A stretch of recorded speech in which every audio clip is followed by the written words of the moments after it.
Hello, Sooner Nation, OU Insider subscribers, Coach Brian Clinton enthusiasts, College Football Playoff Committee skeptics. Yeah, skeptics. Yeah. That's probably a lot of us. Afternoon coffee drinkers, which is where I am today. This is the podcast for you. This is the Oklahoma Drill, fueled by OU Insider and the Rivals Network. I am Jesse Crittenden, and I am, of course, joined by my co-host, Sir Coach Esquire Brian Clinton the third. Are you the third? You're not the third. No, I'm the first, one and only. You're the one and only Brian Clinton, Mr. Sir Coach Brian Clinton. How are you doing, sir? I'm good. I'm kind of dealing with. We've got a bug going through the Clinton house. I have been packing myself with vitamin C as much as I possibly can get in, but got a sick little one in the back. So if she comes charging through the door here at any point, we're just gonna have to make it work. So, but she's taking a nap right now, trying to get over it. It's just that time of year. I'm sorry to hear that, but and I'm just gonna throw this out there. Have you thought about just saying, nah, no sickness, not gonna, just speaking it into existence? Yeah, just say I'm no. not gonna get sick. Yeah, once you see the sickness coming, just say, okay, yeah, and no, don't bug me, flu bug. Yeah, or have you thought about telling your daughter, just don't be sick anymore? Yeah, does that work? Just stay away from me. You don't need me. You're 2 years old. You can fend for yourself. That's old enough, right? I mean, I think once you turn 6 months, I mean, that's world's your oyster at that point, right? Yeah. Well, I mean, I'm surprised she's not. Ron Swanson? How old was Ron Swanson whenever he took over a steel mill? Six years old. So she's a little behind the 8 ball there. She needs to get going if she's going to get to that pace. But he also got run over by a school bus when he was 9 or something. True. So, you got to make sure you're following that trajectory.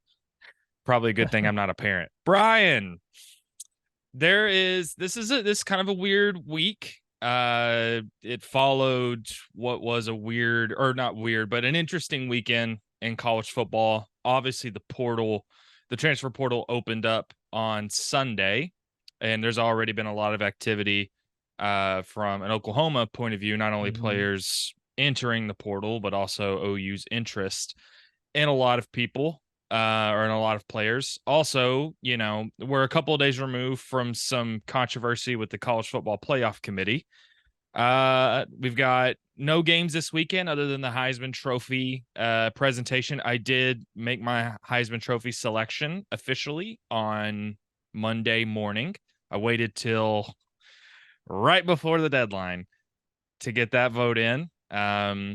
So it was an interesting vote this year. But Brian, I figured with all of that context, because normally we preview, we talk about the previous week's game for Oklahoma. We review it. We preview the next game. Don't have that this week. So I figured we could spice it up a little bit, play a classic game of true or false, where I just berate you with prompts.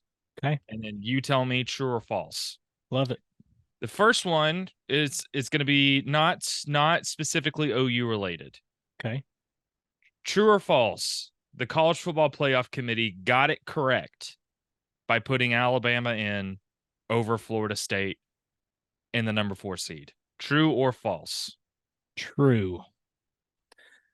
Explain yourself. I think this was a truly impossible situation. Somebody was going to get left out in the cold and feel wronged. Georgia hadn't lost in 29 games. Georgia was favored by a touchdown and was the number 1 team in the country. Right or wrong, Alabama ended that streak, looked good doing it, looked physical. I mean, that very well may have been the national championship game. Like, I mean, it has been in the past.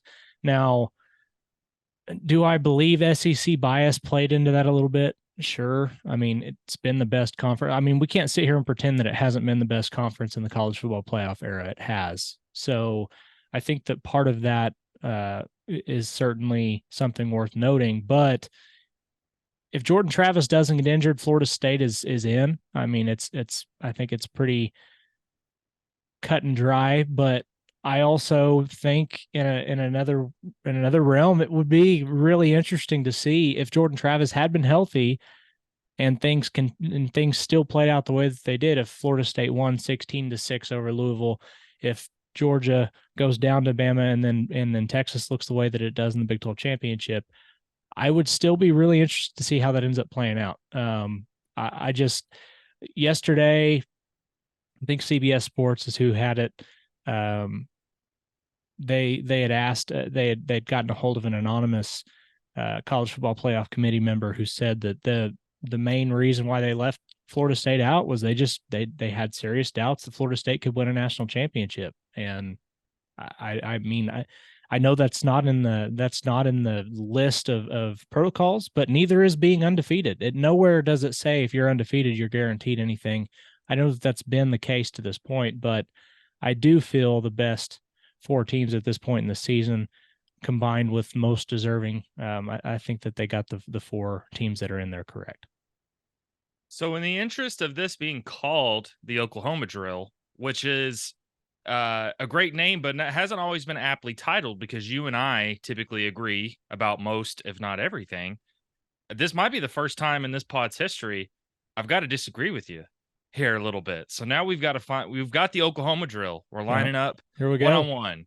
Now, I don't necessarily disagree with you. I really don't. I think it's a really complicated thing because this really exposed the entire flaw of a 14 playoff. Yes. And not only a 14 playoff for 5 power conferences, but also having a committee of people who a lot of them don't really have connection to the sport, so then the question is what are the priorities for them? And it's going to be television revenue, all that kind of stuff. It's an interesting thing because there are, I think, arguments that, I mean, yeah, the SEC objectively has been the most dominant conference of the last 15 years at minimum. You could probably make an argument for before that. And that win over Georgia was really impressive. It really, really was for Alabama. I think Jalen Milroe is playing really, really well. I think if he had gotten some playing time earlier in the season, I think we'd be talking about him more as a legitimate Heisman candidate. Brian, I think the thing I take exception to, and you didn't say this, I think the thing I take exception to is a couple of things. One, as impressive as that win over Georgia was, I don't want to act like this is an Alabama team that steamrolled everybody. In fact, there were actually multiple moments in the season. I mean, they struggled against the Arkansas team that finished 1-7 in conference play. Mm-hmm. They needed a miracle play to beat a middling Auburn team.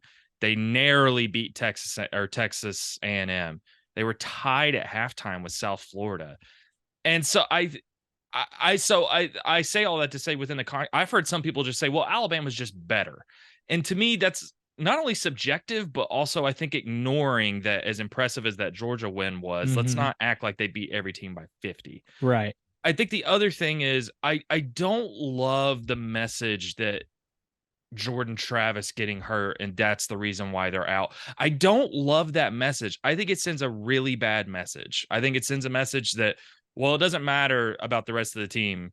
Your team is on one player. Yeah. I don't like that. I also don't like ignoring the fact that they continued to win without Jordan Travis, which is really the name of the game. I even saw Paul Feinbaum say something about their win over Louisville wasn't impressive because Louisville lost to Kentucky. What is Florida State supposed to do about that? Not to mention they beat LSU and Florida in the non-conference.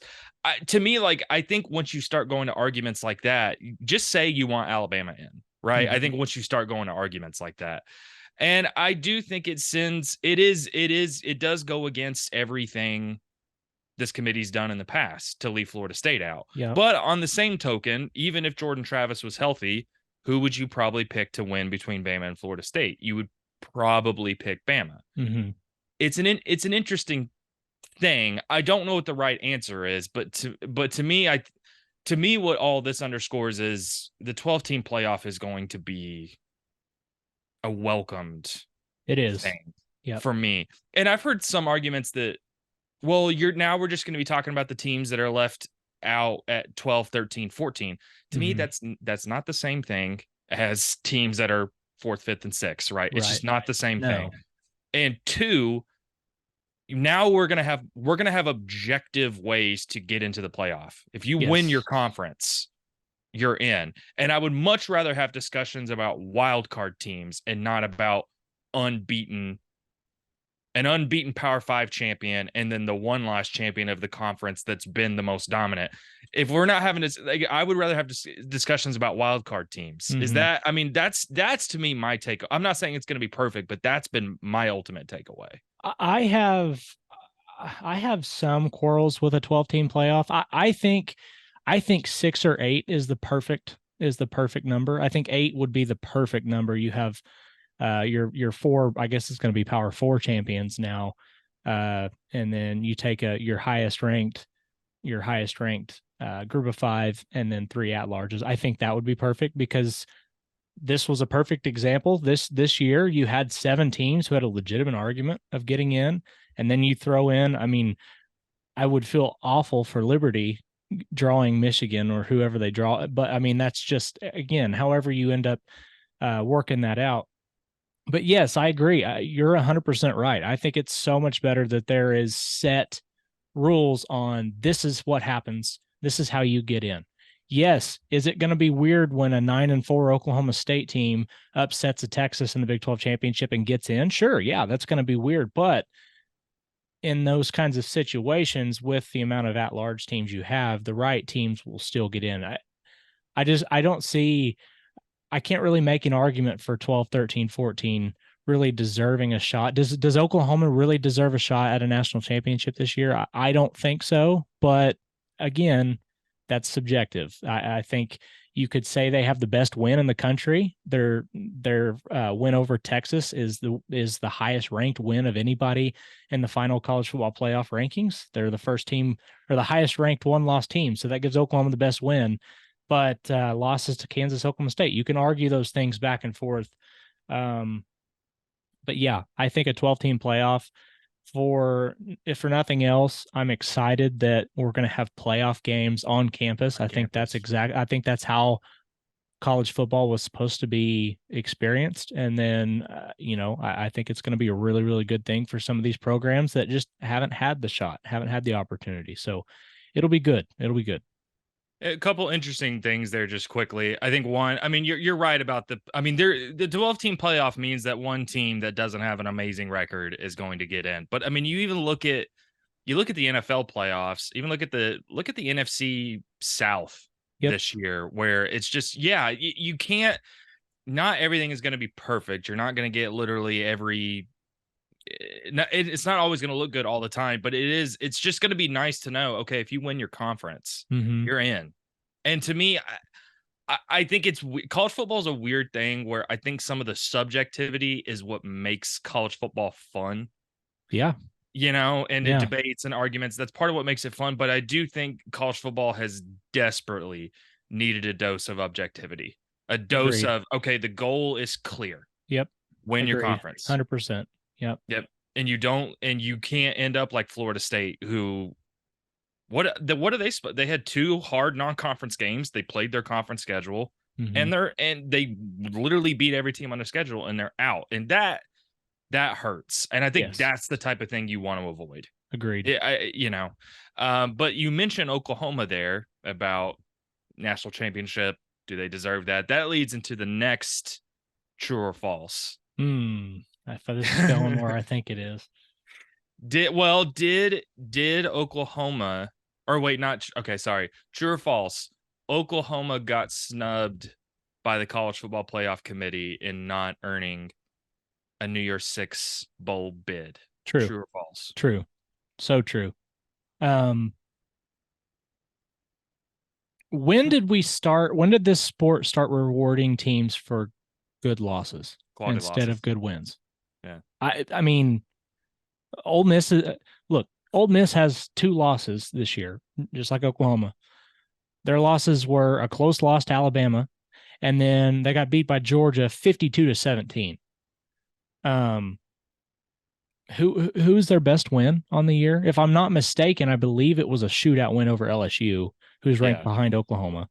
Um, what are we talking about? I mean, Oklahoma has a win over the Big 12 champion in Texas, who's in the college football playoff, and the American champion in SMU. Um, I just I don't understand why they're behind Ole Miss. There's the one team that I could argue that I could see an argument for them being behind that has two losses is Penn State, but still, I mean, Penn State's best wins against Iowa. Granted, it was like 31-0. They played both Ohio State and Michigan close, so you could say those objectively are better losses than what Oklahoma had. But still, OU's got the best win of those. To me, it almost felt as if once the committee figured out the top six, it was just like, holy crap, it's 8 a.m. We've got to get these things out quickly. Let's just keep what we have in the rest of the top 12. I mean, it felt like nothing happened from those those two lost teams, nothing changed.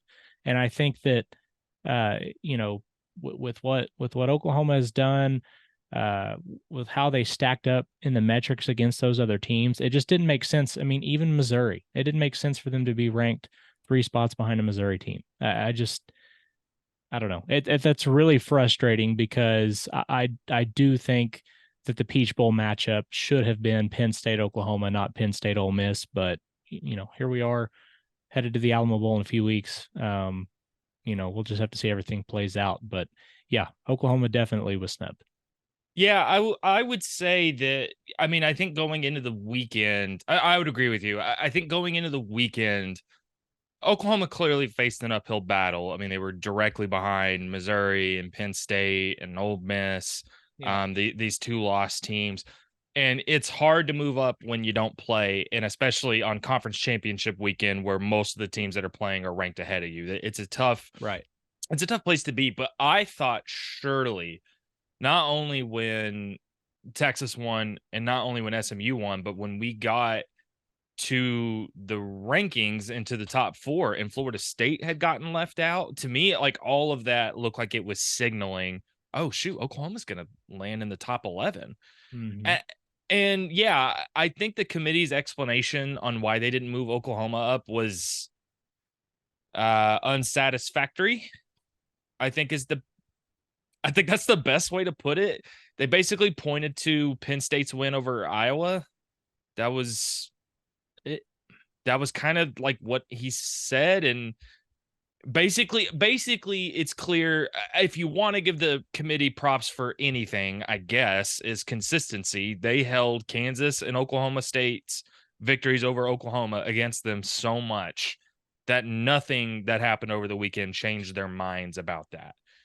And you can argue that those losses aren't amazing. They're not. They're not amazing. Oklahoma should have won those games. But I thought once Texas got in to the number 3 spot, I thought it was a given Oklahoma was going to get in the top 11. I did too. I just did. And to me, even getting into the Alamo Bowl against Arizona tells me that I don't know. I think it was just weird to I think most fans had accepted that okay, New Year's 6 is not going to happen this year. And then everything happened and it's like, "Oh shoot, now they're going to get in." And then it was almost like a weird not a Pull the gut rug out. punch. Yeah. Yeah, kind of. Maybe I would probably agree with you. And I think but it's also weird cuz this Arizona matchup is going to be good. It is. Arizona's a good team. They're favored after Dylan Gabriel. After Dylan Gabriel left, the line jumped from 2.5 in Oklahoma's favor to 3.5 in Arizona's. So, I Yeah. mean, this is a good football team.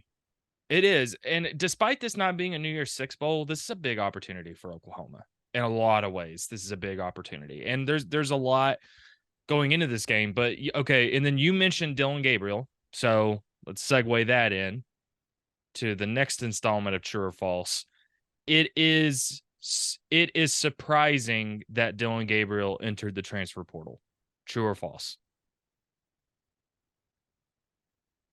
I'm gonna say false. Um, the the way that I looked at it is for he was gone. I mean, regardless of what happened, I think most people knew or understood just with the way that the way that context was being used all season long in conversations with the coaching staff, with Dylan himself, talking about this being his last year. I think everybody kind of assumed that meant the NFL, and it may have at one point, but I think that this is one of those times where Dylan has this opportunity to make life-changing money for one more season, guaranteed, and is able to go and find a new opportunity with the NIL and with the new school. And you know, he was already headed to the West Coast before Jeff Levy called. He was going to UCLA. So I mean, was it a little bit surprising that Oregon jumped out as the main contender for him, and you know, looks to be the probable destination for him at this point? Yes, but I would say no, it's not. It's not very surprising because I think a lot of people expected him to follow Jeff Levy to Mississippi State. Now, again, it's really conjecture at this point. We don't really know what he was planning on because he wasn't open about that. But you could kind of tell on that last send off, you know, whenever he hugged Brent Venables on the way off the field and handed the reins over to Jackson Arnold against TCU there in the fourth quarter. Like it did feel like a changing of the guard, and I think that looking back with hindsight now, you know, he knew that was the last post game press conference he was going to give, and at Oklahoma at least, and I think that it was either the transfer portal or the NFL, and it just so happens to be the transfer portal.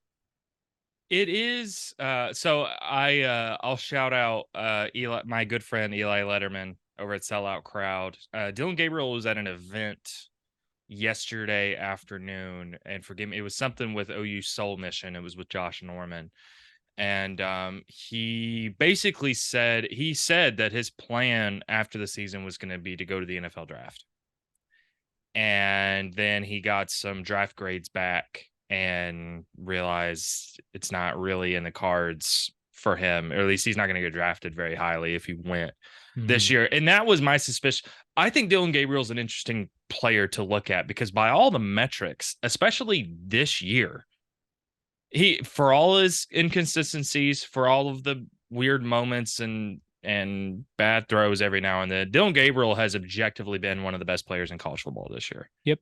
Just objectively. And it's weird because it's, for any bad moment, you can look at really, really good moments where he made incredible throws and made incredible plays. But I think trying to look at his NFL draft prospects, it's always been a little weird to gauge.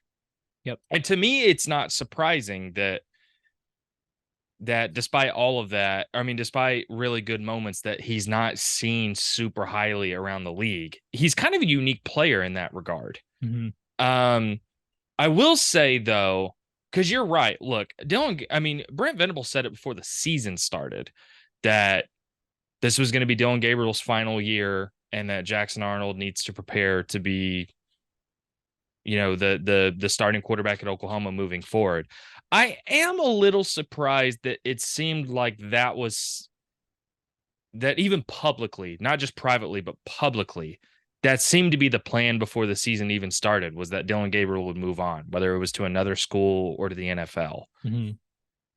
Because you're putting a lot of hopes on Jackson Arnold right next year. You just are. Yep. And I'm not saying he can't do that. I'm not saying Jackson Arnold can't deliver. I'm not saying he can't come in next year and be fantastic.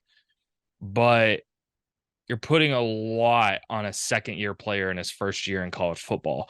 And I am a little surprised that seemed to be a foregone conclusion about Dylan Gabriel before the season even started. It's interesting to say the least. Yeah, it is. And I think what you saw Dylan do this year was he maximized his potential. I think that this was, given his athletic ability, which, you know, obviously is better than anything you or I has ever, well, I won't speak for you, but is better than anything that I have ever experienced myself.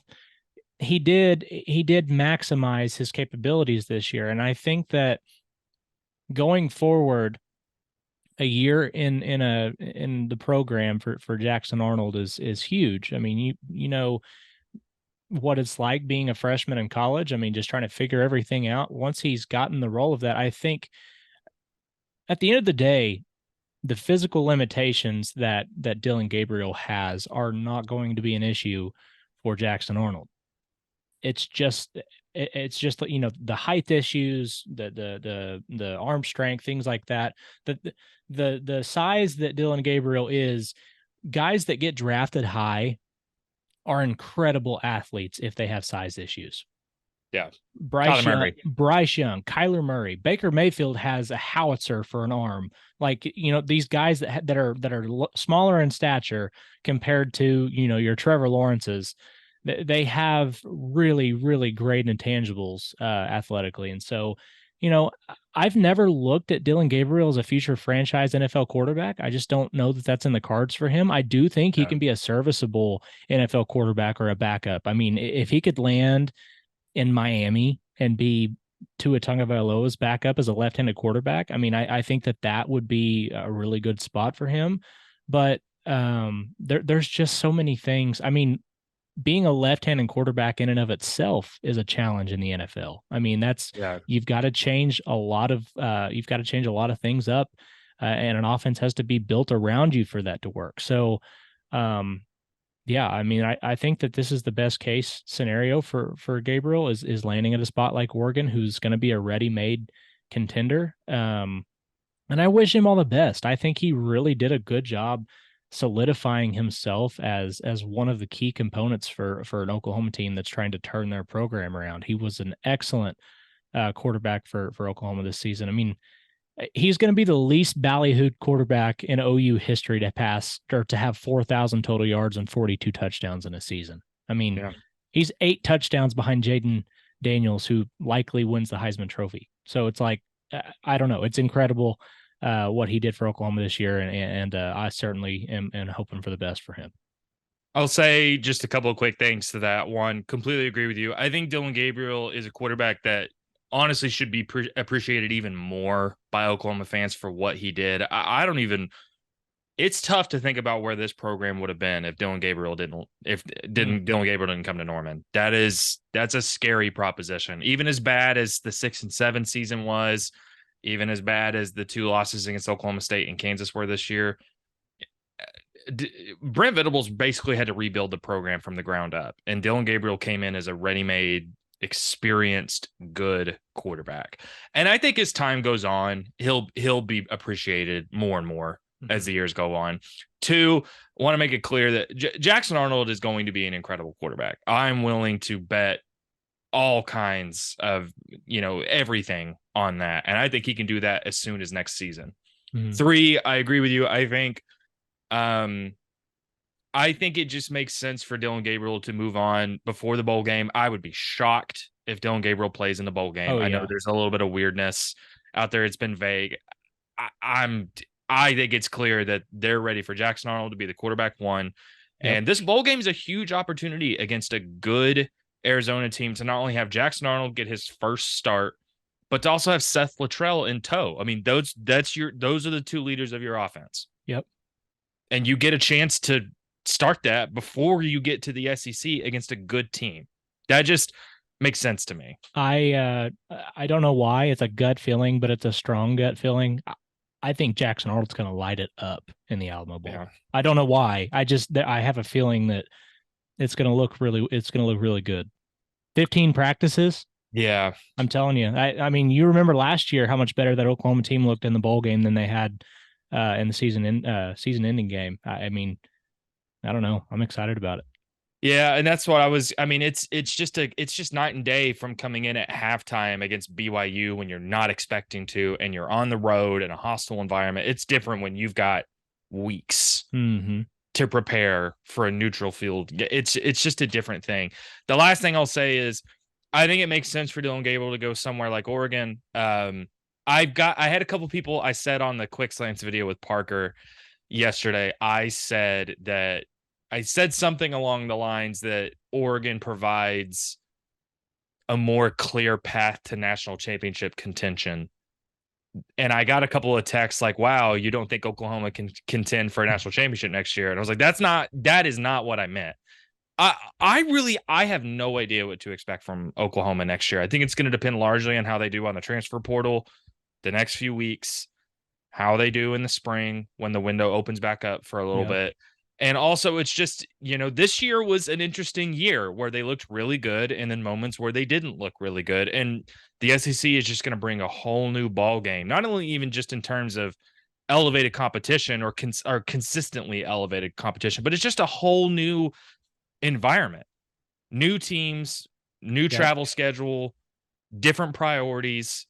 I think if you told me right now Oklahoma's in the playoff next year and is a genuine SEC title contender, that wouldn't surprise me. It wouldn't. It's going to be hard to project how Oklahoma does in their first season in the SEC, where Oregon, even with losing Bo Nix, Dylan Gabriel can step in right away, and I think Oregon is going to be one of those teams easily next season that you look at as a playoff contender. You Yeah. just do. I'm curious to see how they fit in the Big Ten. I am curious about that. Yeah, That is, yeah, that's fair. and but the good news is I still think Oregon, Washington, Ohio State, Michigan, like those four teams, and maybe Penn State to a lesser extent if they can get the right fit at quarterback. Those teams, those five teams right there are the ones that you've got to worry about. And I don't know who Oregon has on their schedule next year, but if they can dodge one or two of those teams, I think Dan Lanning's proven that he's capable of outside of against Washington, he's capable of doing some really big things there at Oregon. So I think it's a great fit. I think it's a really good fit. I do too, and I think it ends up being mutually beneficial for both sides. Yep. Brian, I think just to as far as where Oklahoma is at right now, that the main thing is the transfer portal. That is, we saw the exodus of players. Not exodus. Sorry, shouldn't use the word exodus. Sorry, it was in that ESPN headline, and for some reason that's the word that popped in my head. It was not an exodus. Several players entered the transfer portal. Not only Dylan Gabriel, but Marcus Major, Tawi Walker, Dalen Smothers, Key Lawrence, Savion Bird, um, Jason Llewellyn. Several players that entered the portal. I don't think any of them have been shot. I think there's still going to be a little bit. I think there's still going to be a few more players that enter the portal. But nothing so far has really shocked me outside of probably Dalen Smothers. Would you agree with that? Yeah. That's probably the only name outside of kind of Dylan Gabriel that I was like, oh, was not expecting him to. A true freshman running back, 4-star guy. I don't think Oklahoma's coaching staff expected it either. I think it's pretty clear they didn't. Yeah, he's been really the only surprise for me this far. I think everybody else, not necessarily processed outside of Dylan Gabriel, but a lot of other guys that have entered the portal, it feels almost as if, that was something that the coaching staff at least wasn't blindsided by. Yeah. Look, there's probably going to be a few more players, but for the most part, I think the bulk or a few more players that enter the portal, but I think the bulk of the Oklahoma players who were going to enter the portal have already done so. Now, we don't know all the players who are going to leave through the NFL draft or to the NFL draft. I think we have a good inkling on some of those players. But so there's still some things to figure out. But to me, I think enough has happened that we have a decent idea of not only what OU's roster is going to look like going into the bowl game, but also what OU needs in the transfer portal. And to me, going to the SEC, it changes the ball game. They need to get better at every position. They just do. But if you had to pick one defensive position group, what position group not only needs some help, but needs some experienced transfer portal guys to be able to come in and make an impact right away if you had to pick one? Mine's going to be real boring. If you ask me offense, I can give you both offensive and defensive right Give me now. both. Yeah. It's the offensive and defensive line. That's where SEC games are won and lost, period. Skill talent, obviously, having an incredible quarterback, having a one-on-one wide receiver that's going to win 70% of the 50-50 balls.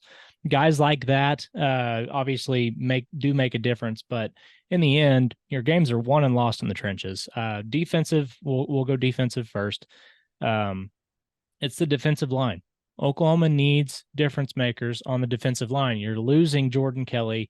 You're losing Isaiah Coe. You're losing. There's several other names there.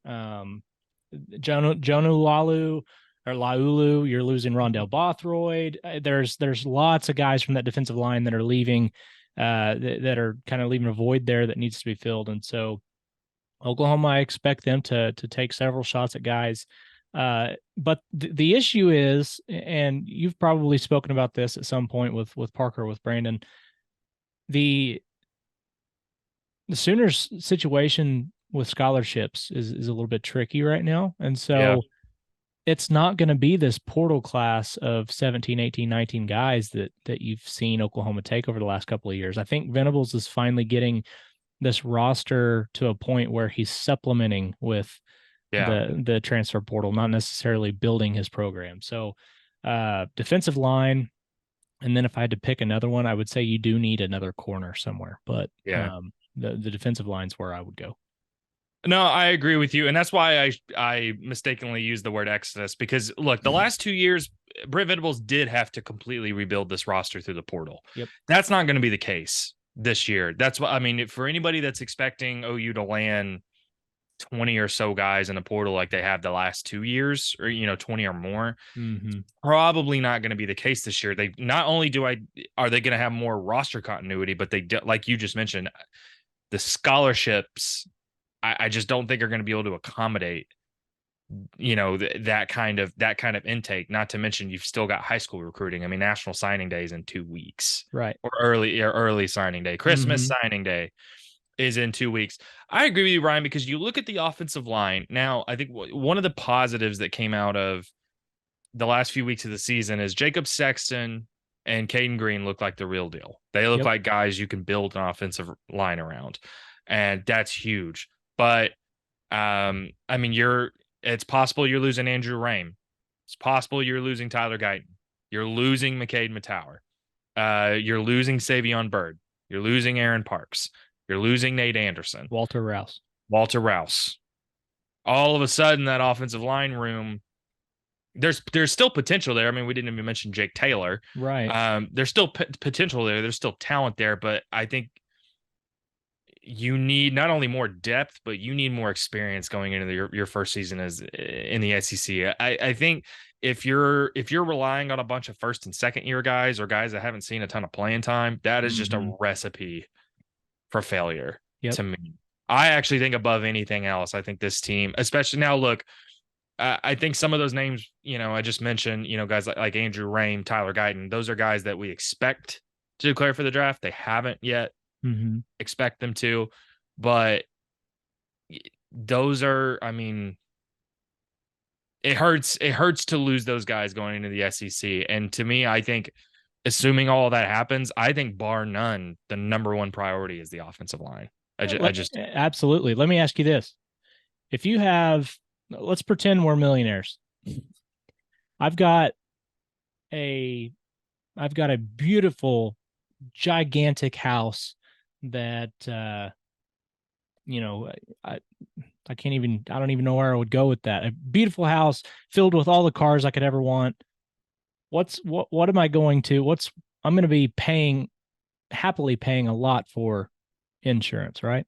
Like, I mean, you need that insurance policy. I see. It took me, so I wasn't sure where you were going, but I got you.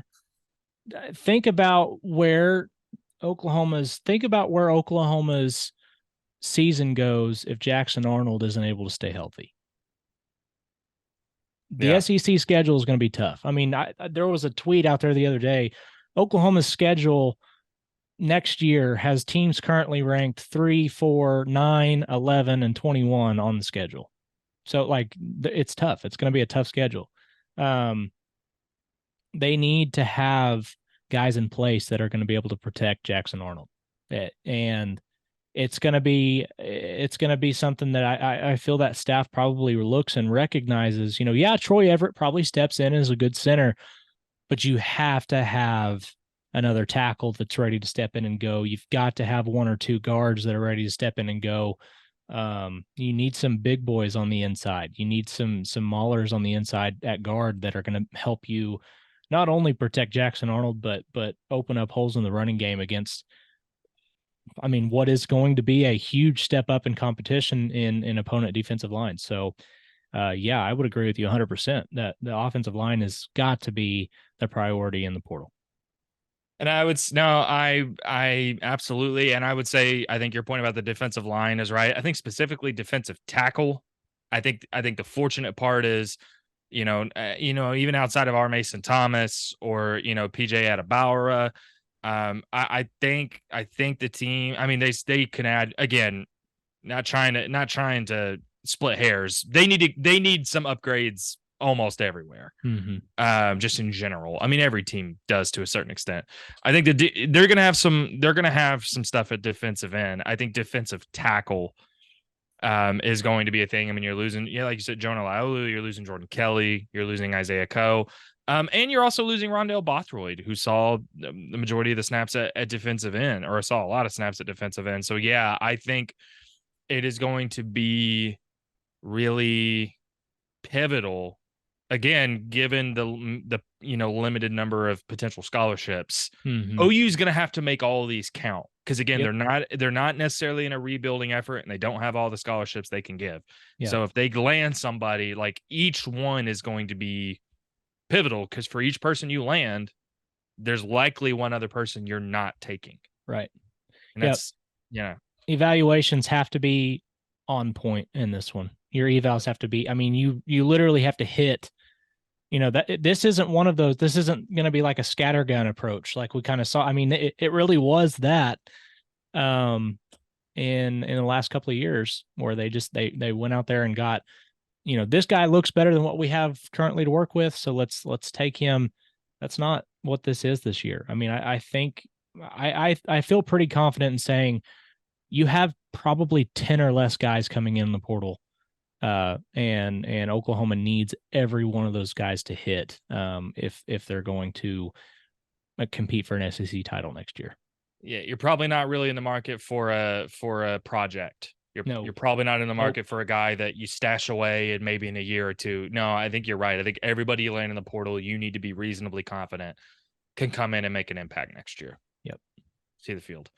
Brian, I think by the time we do this again next week, I think there's going to be a lot that happens in the next week. I think we're going to have a much clearer picture of not only where Oklahoma is, but also, OU's obviously still practicing. I mean, they've got the Alamo Bowl in 3 weeks. There is expected to be some media availability this weekend, potentially with Seth Luttrell. I think we're going to have a better picture of a lot of different things by the time we meet next week. Before we get out of here, Brian, real quick, I can't say because obviously I officially voted for the Heisman and I am not allowed to release my picks until after the award winner is announced. Is Jaden Daniels your guy? Is that who you would go with, or if you had a vote, who would you pick? I think individually, Jaden Daniels has had the best season, is the best player in college football. If you wanted to go the team route, I think it has to be Michael Penix. I mean, what he has done, like the story of him, kind of being cast away there at Indiana, and then he lands at Washington, has the year he had last year, and then this year just boom. Like, I mean, he's put Washington on his back a couple of times and gotten them to 13-0 and into the playoffs. So I think you could go that route. Either one of those two guys I would be totally happy with. But if I had to vote, my vote would be Jaden Daniels 1, Michael Penix 2, Bo Nix 3, and then Marvin Harrison 4. What's interesting is those three quarterbacks, those three finalists for the Heisman, all of them transfer portal guys, every single one of them. Yeah, it's probably it's stuff like that's just the new age of college football. Yep. It just is, and that's I hadn't even thought about I hadn't even thought of it like that, but that's so true. Probably, I mean, if you want one thing to point at to show what new college football world we're in, it's that. Yep, right there. Should be interesting, Brian. I think that's going to do it for us here at the Oklahoma Drill. Appreciate everybody tuning in. You can always find new episodes of the Oklahoma Drill every Thursday on our OU Insider YouTube channel or anywhere you find your podcasts. If you're not a VIP member over at ouinsider.com, go ahead and head over there. It's transfer portal season. A lot of craziness going on right now. National Signing Day is just in a couple of weeks. A lot of stuff going on, a lot of stuff behind a paywall over at ouinsider.com that you won't find here. But if not something you're interested in, you can always subscribe to this YouTube channel where you'll get a ton of content from myself, from Brian, and his Field Vision series, the Under the Visor podcast with Parker Thune and Brandon Drum, the Quick Slant series with Parker and I, obviously, and also it's basketball season. Me and our guy Brody are going to be starting a basketball show every week starting next week. Plenty of content to find either at ouinsider.com or here at our OU Insider YouTube channel. Brian, should be an interesting, chaotic weekend. Should have a lot to talk about next week. Until then, we'll have everybody have a good weekend. We'll see you next week.